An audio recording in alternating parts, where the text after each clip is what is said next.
Assalamualaikum warahmatullahi wabarakatuh.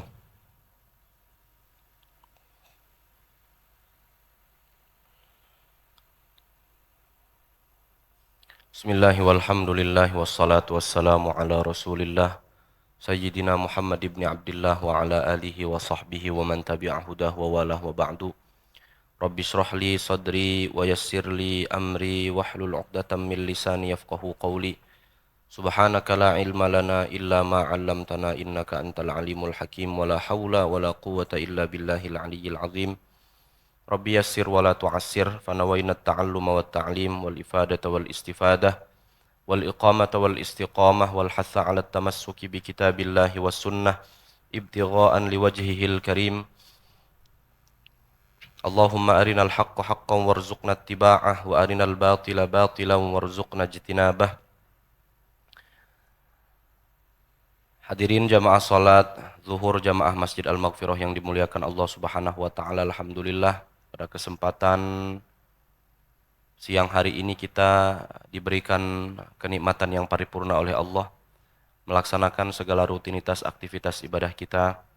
Tentu mudah-mudahan seluruh rangkaian rutinitas aktivitas ibadah kita diterima oleh Allah serta dijadikan sebagai catatan kebaikan kita, tiket kita untuk menjadikan diri kita berada bersama barisan Rasulullah sallallahu alaihi wasallam. Amin ya rabbal alamin.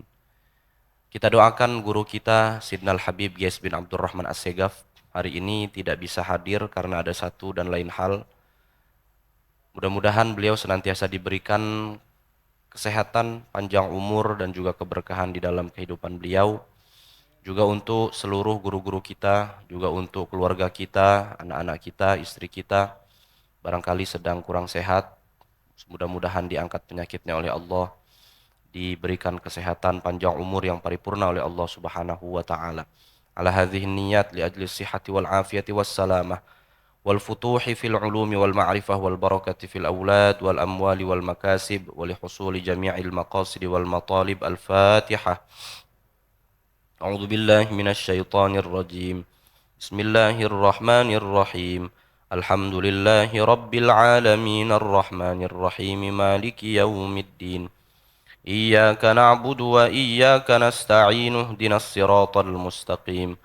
Siratal ladzina an'amta 'alaihim ghairil maghdubi 'alaihim waladdallin. Amin. Hadirin jamaah sekalian yang dimuliakan Allah Subhanahu wa taala, kita lanjut kajian kita pada kitab At-Taqrirah As-Sadidah Fikih Sistematis karya Asy-Syaikh Hasan bin Ahmad bin Muhammad Al-Kaf.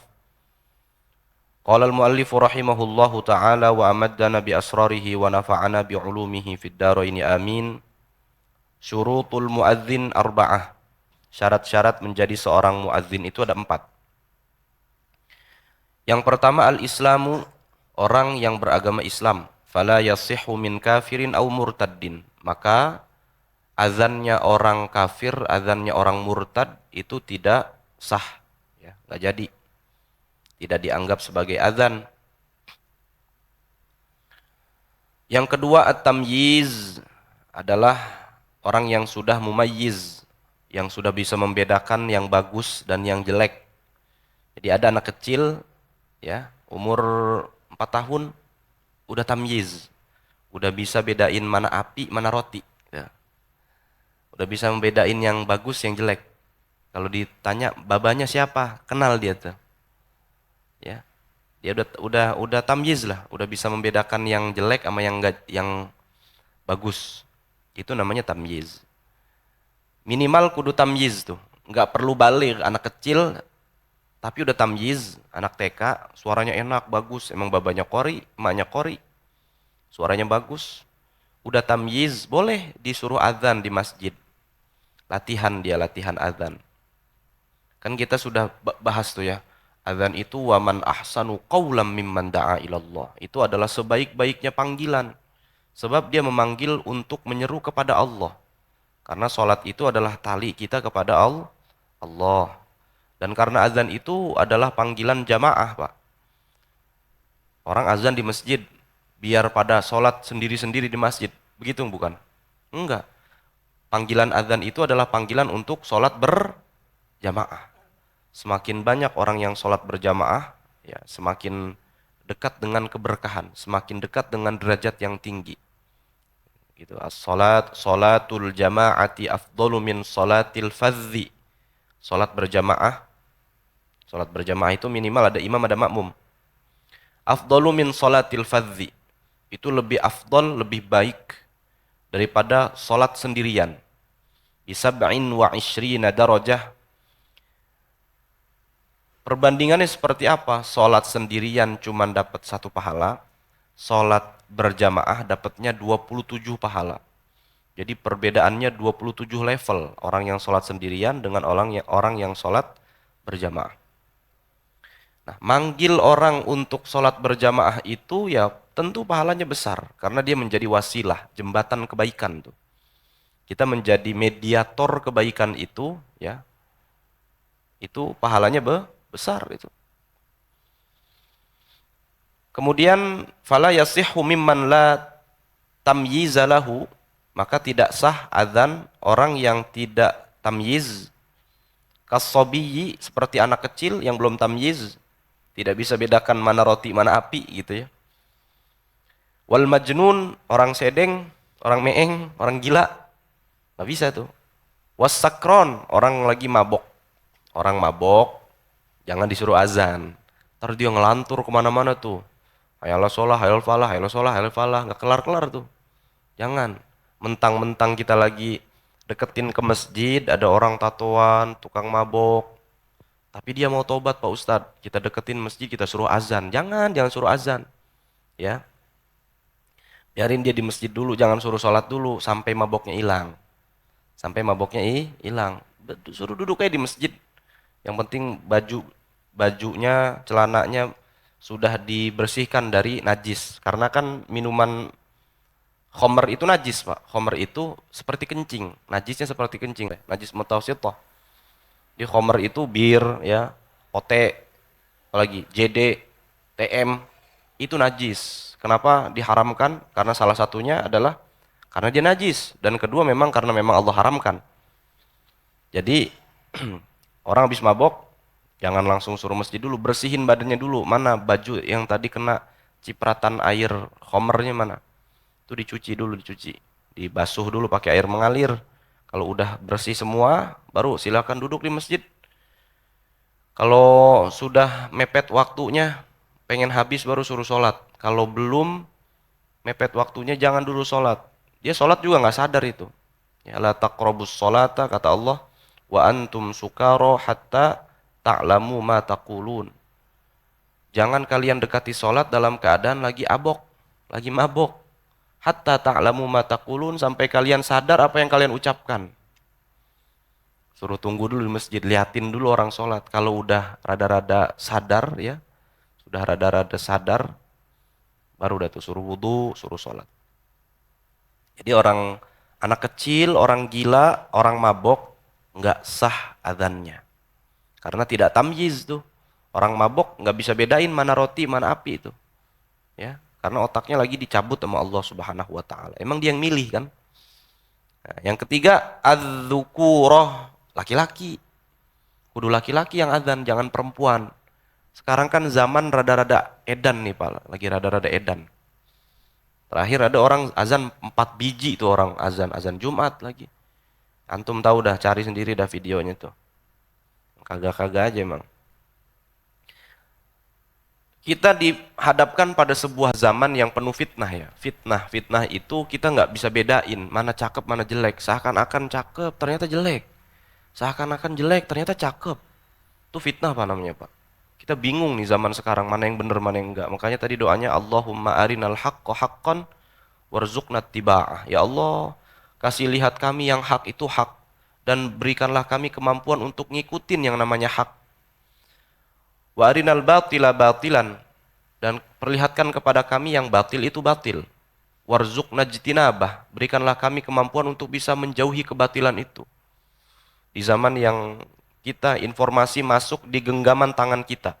Dulu kita mau informasi sesuatu di belahan dunia manapun kita bisa, Pak, tapi lewat media kertas atau kita sebut dengan koran. Itu pun bagi yang demen baca koran. Kalau sekarang enggak, Pak. Tinggal buka platform salah satu media sosial tuh, berbentuk video, narasi dibuat. Jadi kita masuk tuh informasi yang benar. Nggak tahu, yang salah nggak tahu. Makanya baik-baik, adzan itu hanya sah dilakukan oleh laki-laki. Kan ada banyak sekarang tuh adzan di masjid-masjid yang adzan perempuan. Baik-baik nih, baik-baik. Dibilang suara perempuan itu aurat. Itu salah, Pak. Suara perempuan itu tidak aurat. Tapi lihat. Kenapa perempuan tidak boleh adzan? Syaratnya muadzin itu adalah laki-laki. Lihat. Fala yasihhu min unsa. Adzan itu tidak sah kalau dilakukan oleh perempuan. Kenapa demikian? Au khunsa atau waria, bukan waria, atau wandu atau wandu. Beda nih. Beda waria, beda bencong, beda khunsa. Khunsa itu laki-laki tapi punya kelamin perempuan. Mohon maaf ya Pak ya. Jadi kelaminnya ganda. Atau kalau bahasa medisnya hermafrodit. Punya kelamin ganda. Punya rudal, punya lubang. Itu namanya khunsa. Bikhilafil iqamah, kecuali iqamah. Kalau qomat orang khunsa boleh. Beda ya, beda bencong, waria, beda nih, beda. Beda, jangan disangka orang-orang bencong, waria tuh yang suka ngamen pinggir jalan, itu namanya khunsa, bukan. Itu mah dia laki-laki jadi-jadian atau perempuan jadi-jadian itu. Nauzubillah min dzalik. Fatusannu minhuma li nafsihima aw li jama'atin nisa. Kalau qomat mah disunahkan tetap, baik bagi laki-laki maupun bagi perempuan. Maksudnya perempuan kalau lagi jamaah bersama perempuan lainnya itu disunahkan qomat. Gambarannya bagaimana sih Pak Ustadz? Gini Pak, masjid ini sebenarnya ya, masjid ini pada hakikatnya tempat sholat jamaah laki-laki doang. Tempat sholat jamaah laki-laki saja. Perempuan gimana Pak Ustadz? Perempuan mah sholatnya di rumah. Jamaah sama anaknya atau anak perempuannya atau pembantunya ART. Itu jamaah perempuan. Enggak Pak Ustadz, kita mau bikin jamaah perempuan dengan para perempuan. Bikin di majelis ta'lim khusus perempuan. Makanya sholat taraweh perempuan jangan ke masjid. Sholat taraweh perempuan jangan ke masjid. Sholat subuh, sholat duhur, sholat rawatib fardu, jangan ke masjid perempuan. Itu di rumah, di dalam kamarnya. Itu lebih afdolnya perempuan sholat. Bukan di masjid. Masjid tempatnya laki-laki. Enggak lagi ngomongin jemaah perempuan itu, bukan. Ini mah kan karena daruroh mereka kan. Mungkin di atas nggak punya mukena, sholatnya di sini. Nggak masalah. Tapi kalau ke masjid pun boleh Pak Ustadz, boleh, cuman makruh. Boleh cuman makruh. Maka kalau mau bikin tarawih, cari rumah yang rada gedean, ibu-ibunya panggilin, Bu, ayo Bu, kita tarawihnya di sini nih, perempuan mah nih di sini, panggil salah seorang qori'ah suruh ngimamin. Gitu. Itu perempuan.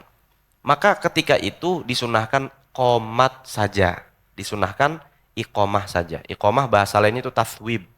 Jadi kalau ada yang nanya taswib itu apa? Iqomah. Qomat. Allahu Akbar, asyhadu an la ilaha illallah itu qomat. Bahasa lainnya taswib. Apa Pak bahasa lainnya? Taswib. Kenapa perempuan ini nggak boleh azan? Di sini di footnote-nya disebutkan li'annal adzana yustahabbus tima'uhu. Karena azan itu disunnahkan didengerin, bukan terdengar ya, didengerin.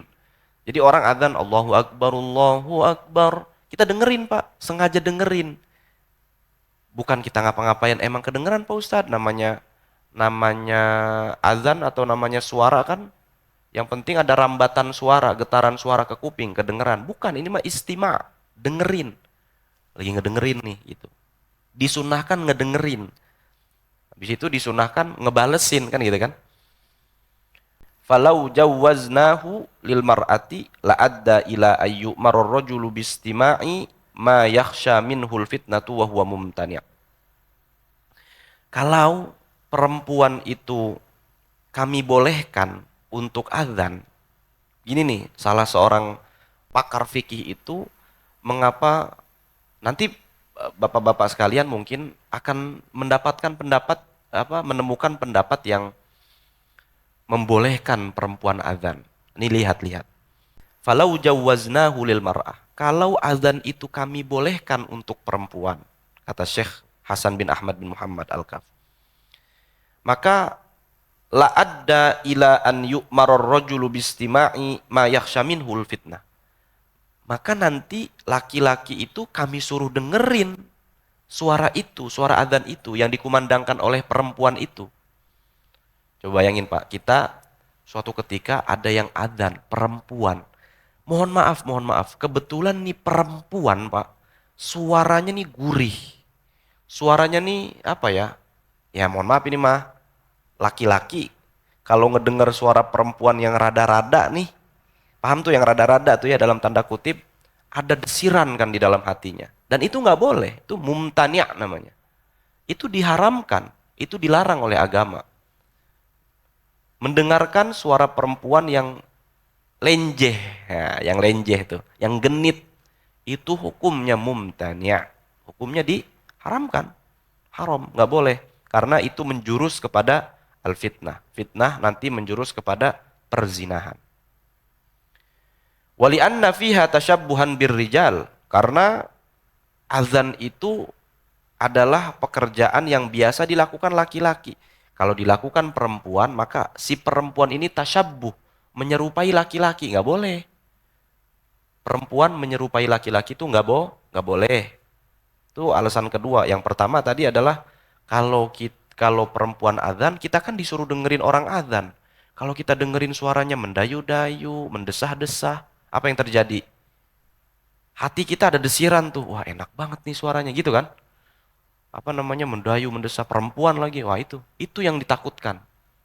Yang kedua, tasbih birrijal, karena dia menyerupai laki-laki. Ketiga, wali annahu yustahabbun nadharu ilal muadzin halata adzanihi falau istahbabnahu lil mar'ati la umira sami'u bin nadhari ilaiha. Lihat. Kita tuh Pak disunnahkan untuk ngeliatin muadzin ketika dia lagi azan. Selain lagi disunnahkan mendengarkan, disunnahkan juga untuk ngeliatin muadzinnya. Ngeliatin muadzin sunnah tuh, tulisannya sunnah. Yustahabbun nadharu ilal muadzini halata adzanihi. Ketika lagi azan sunnah ngeliatin muadzin. Kalau di Istiqlal tuh ada kamera, jadi dari belakang kelihatan, dari depan kelihatan, di layarnya gede kelihatan tuh yang azan. Kawan kami yang azan tuh sering kemari juga dia. Ustaz Ilham Mahmudin namanya. Yang azan di Trans 7 atau Trans TV gitu. Itu dia tuh. Jadi sunnah kita ngeliatin muadzin. Coba kalau yang azan perempuan, sunnah apa kagak ngeliatin muadzinnya? Kita liatin. Ternyata pakai bajunya rada ketat. Loh, coba itu. Kan melihat perempuan itu hukumnya haram, Pak. Ini fair-fairan aja. Sebenarnya melihat perempuan yang ajnabi, yang bukan mahram, itu hukumnya haram. Hukumnya haram. Jadi kita nggak bisa bilang, saya mah nggak ada punya dosa sih Pak Ustadz. Mabok kagak, judi kagak, zina kagak. Tiap hari sholat, ente lihat perempuan kagak, itu dapat dosa tuh. Gitu. Cuma dosanya kalau ngelihatnya nggak sengaja dapat dosa. Tapi hilang dengan istighfar, hilang dengan sholat 5 waktu, hilang dengan wudhu, hilang dengan memaafkan orang lain, gitu tuh. Nah, kalau perempuan disunahkan azan, berarti kita sunnah ngeliatin perempuan dong, kontradiktif. Ya haram juga, dia sunnah juga, maka tidak boleh muadzin perempuan. Wa hadza mukhalifun limaqsudis syari'. Maka ini menjadi kontradiktif di dalam syariat. Itu yang ketiga adz-dzukurah. Yang keempat ayyakuna arifan bidukhulil waqti likai yaqa'al adzanu mauqi'ahu. Kudu orang yang tahu batasan waktu atau sudah masuk waktu atau belum. Ini konteksnya zaman dulu. Zaman dulu orang susah Pak mengetahui masuk waktunya kapan sholat zuhur, karena harus melihat posisi matahari, melihat bayangan dari matahari. Kalau sekarang enak, aplikasinya udah nyata, ya. Sekarang zuhur jam berapa? Jam 11.40, 41 dan seterusnya.